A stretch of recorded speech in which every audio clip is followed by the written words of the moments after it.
Hi, my name is Brandy. And when I think about my culture, I think about a puzzle, honestly. I think about how dynamic it is, the many different interlocking pieces in my own personal culture that all are dependent upon one another fitting together in order to make my life run smoothly, which they don't always. Um, my identity, the book says that our identity is the concept of who we are. I kind of view my identity as my cultural makeup, almost like my DNA. I think that my identity is always evolving and changing because, like I said, it's very dynamic. Um, I wear many different hats, but I wear my hats differently than other people wear theirs. I am a mother, a wife, a daughter, a sister, I'm an aunt, I am a mentor to a young teenage girl, I'm a Christian, I'm 30, I'm a white female, I'm a student. Um, so those just are some of the labels that were given to me and some that I was born with, but they all go together to make up my cultural DNA. I think that my primary identity, I kind of identify with two. Um, I'm a Christian, and that's definitely part of my primary identity because being a Christian for me is a way of life. It's how I treat people. It's how I hold myself. Um, my other primary identity is being a mom.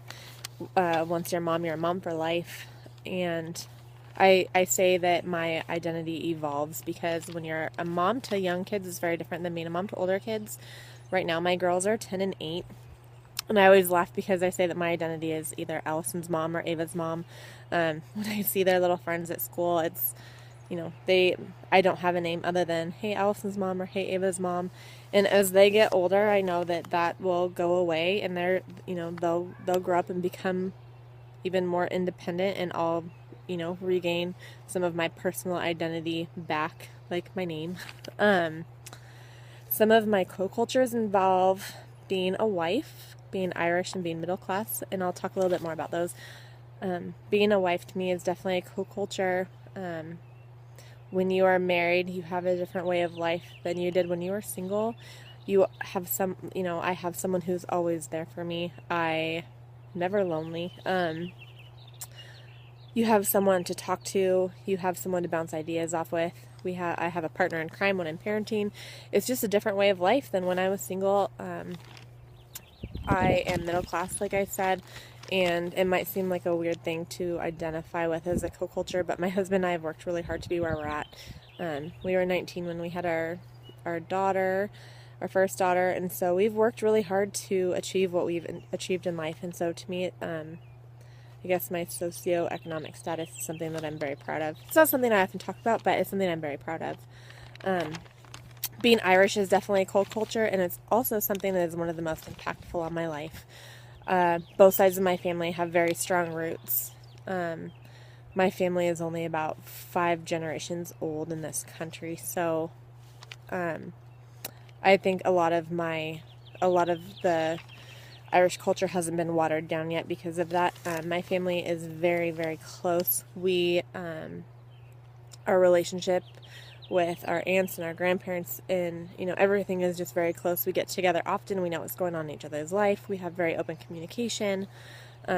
We celebrate a lot with food, and that's a huge part of my culture. When people get married or when they're going through a hard time or when I know someone who's lost someone that they love, I just always prepare a meal. And that's something I've always done and my family's always done, and I've been told by my grandparents that that's just a very Irish thing to do.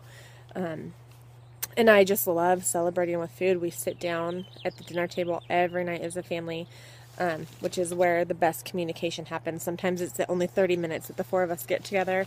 But we get to talk to our kids about their day, find out what's going on, see what their struggles are, and they know that they can come to us with anything. And like I said, the best communication we have is around the dinner table. And my kids love to prepare food, and so sometimes when we're preparing food, it can take an hour to make dinner, and my kids and I just have quality time in the kitchen. And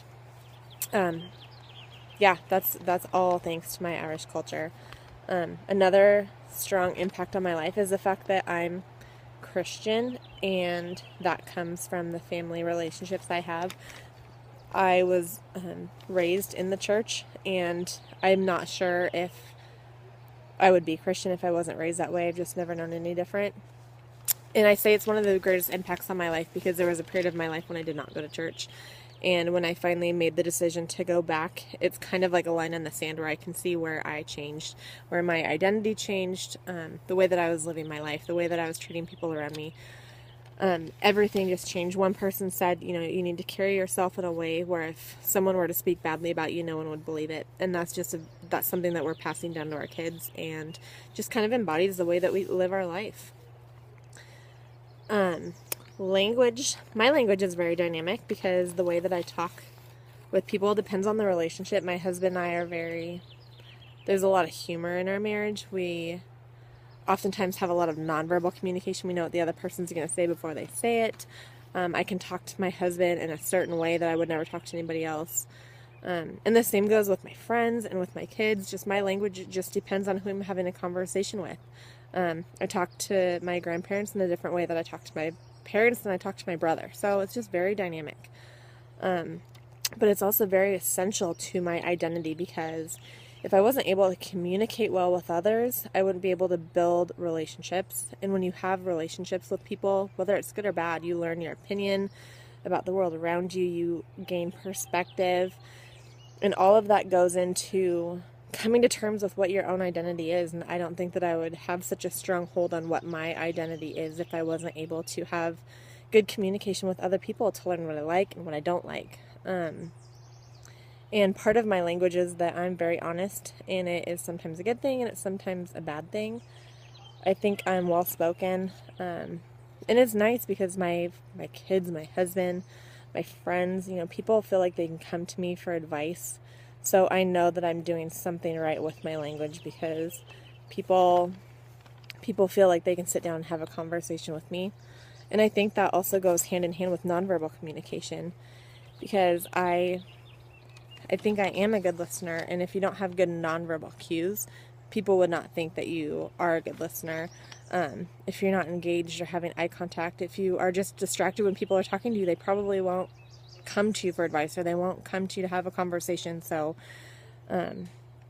nonverbal cues are really important because either you're perceptive or you're not. And a lot of times in the culture around us, people, first impression is everything, and a lot of times that goes off of your nonverbal cues. And if you hold yourself, with a scowl face and act completely disinterested, then nobody will probably want to have a conversation with you. And like I said, if you don't have good nonverbal or verbal communication, then you won't be able to build relationships with people. You won't be able to figure out what your identity is, and you won't be able to identify that with your culture or your cultures. So it just all interlocks like a puzzle.